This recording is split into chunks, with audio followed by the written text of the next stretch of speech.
Hi everyone, it is Michelle here with MathDoctor.org. I've got another 7th grade SBAC question to go over with you.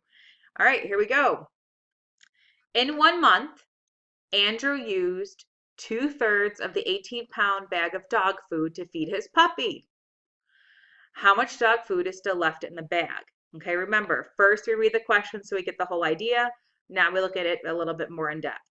In 1 month, Andrew used 2/3 of an 18-pound bag of dog food to feed his puppy. How much food is still left in the bag? Okay, let's draw a picture. So here we've got Andrew's little puppy.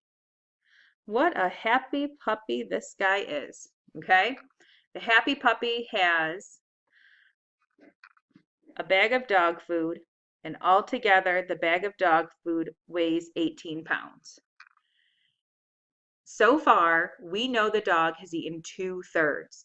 Now, 2/3 tells me if I have one whole and there's 3 parts in the one whole, let's make arrows here, then 2 of the 3 parts have been eaten. So here's a trick when you do math modeling. Whatever the denominator is in the fraction, remember the denominator is the number on the bottom, that's what we're going to use for our modeling. So in this case, the reason why we're going to break this into 3 parts is fractions are part over whole. So we need to take our whole and we're going to divide it into the number of parts in our fraction. Now, if this whole section was 18, how much pounds is in each section of the bag? Well, if there's 3 parts, are we going to add, subtract, multiply, or divide? Let's look at our workspace. If we add 3, does it make sense that each one of the parts has 21 pounds in it?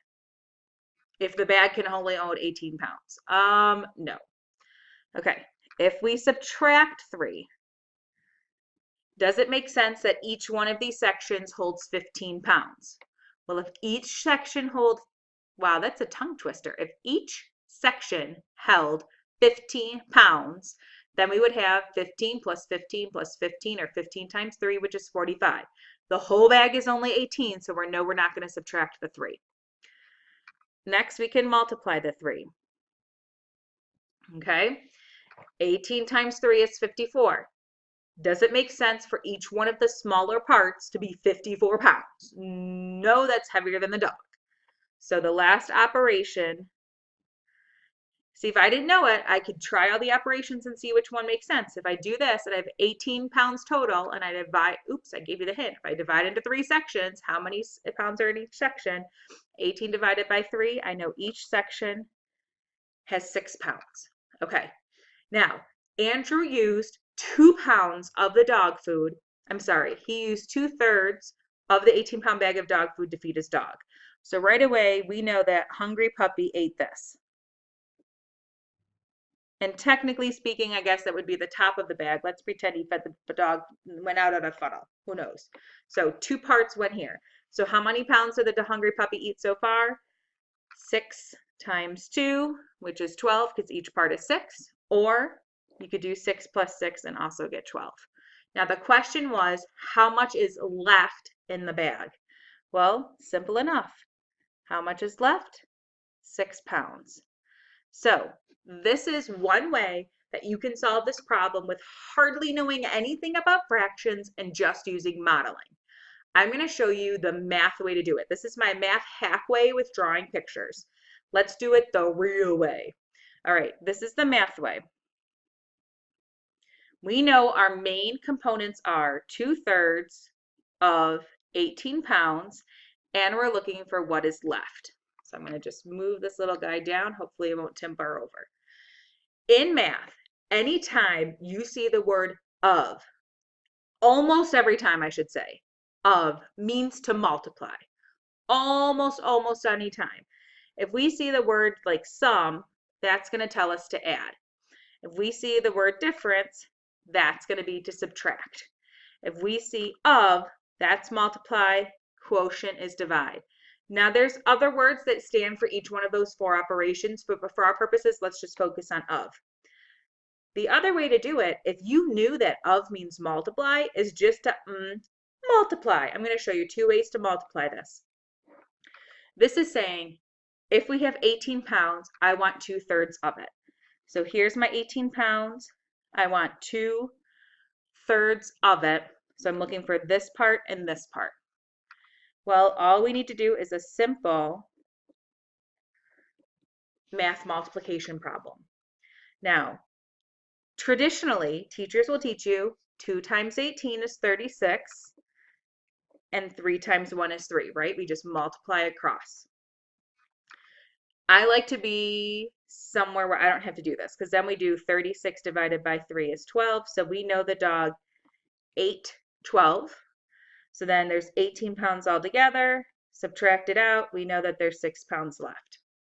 Now, another way to do the same problem is to know if this is what the dog ate, this is how much that's left. So some people might just go 1/3 times 18, so they don't have to subtract, and they get 6 that way, okay? This is the way I like to do it.